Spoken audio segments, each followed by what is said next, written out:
Hey,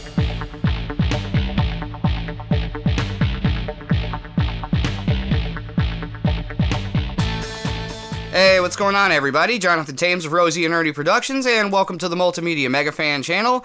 With The Conjuring, The Devil Made Me Do It, just released this past Friday in theaters and on HBO Max, I wanted to take the opportunity to catch up on the Conjureverse, as it were, and take a look into the previous two Conjuring films, which I had never seen before.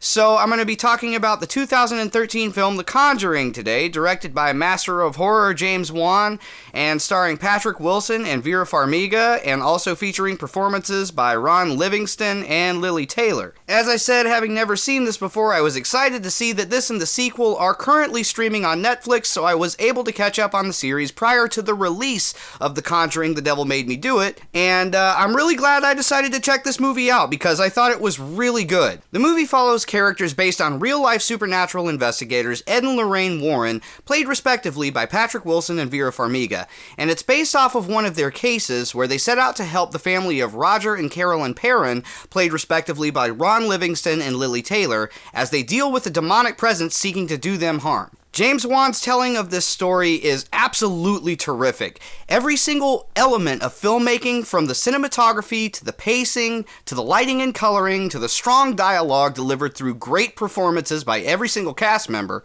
everything just pulled together very, very well to create this very truly genuine, authentically horrifying atmosphere. And the movie keeps you drawn in with suspense throughout the duration of the film.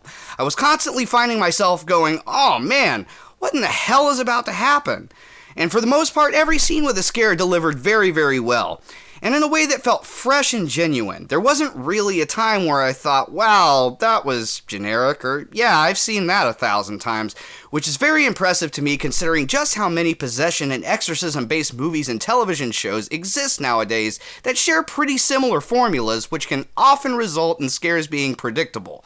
I'm not necessarily knocking those movies or shows by any means, as I enjoy a good bit of them regardless, but again, this is just a credit to Wan's mastery in the genre. In tandem with Wan's excellent direction, there are some genuinely awesome performances. Personally, I absolutely love Patrick Wilson. He has to be one of my favorite and one of the best working actors today. He always delivers 100% on every role I've ever seen him in, and this is no different. Everything about his performance as Ed Warren is so genuine and comes across as being so sincere that I can't help but buy into his perspective and know that this dude is completely for real about what he does and how he deals with it. Giving an equally impressive performance is opposite Vera Farmiga as Lorraine. I've actually not seen any other films with Vera Farmiga in it other than Godzilla, King of the Monsters from 2019. And whereas I do enjoy that movie and think it's pretty good as a Godzilla movie, I just have to say this. If she had been directed to deliver just an inkling of the emotional depth that she delivers within just the first 20 minutes of this movie, that movie and her character in that movie would have been much better. I had no idea what an impressive range she has as an actress and was really impressed by her in this role. On that note, I was also really impressed with Ron Livingston's performance as well. I knew that he was a talented actor and that he had done several things, but the only thing I was really familiar with him from was Office Space, so seeing him in this movie and how grounded and sincere he was and how well he did selling me with his character, I was really, really impressed. And Lili Taylor is also fantastic in this movie. Her performance in this really does kind of stand out above any other performance of hers that I've seen. As I've said earlier, the movie is overall very well paced and remains engaging throughout, and kept me in suspense until the resolution in the final act.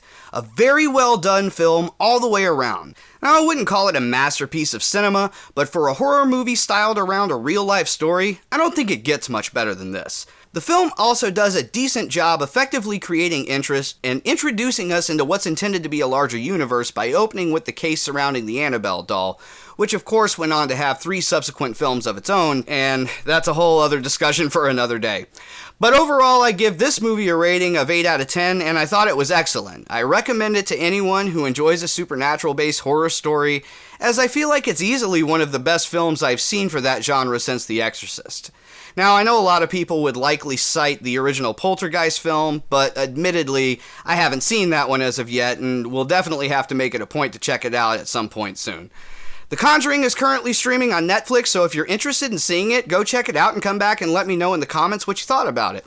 I want to thank everybody for watching today's video. I hope everybody out there is doing well, and I'll see you all in the next video.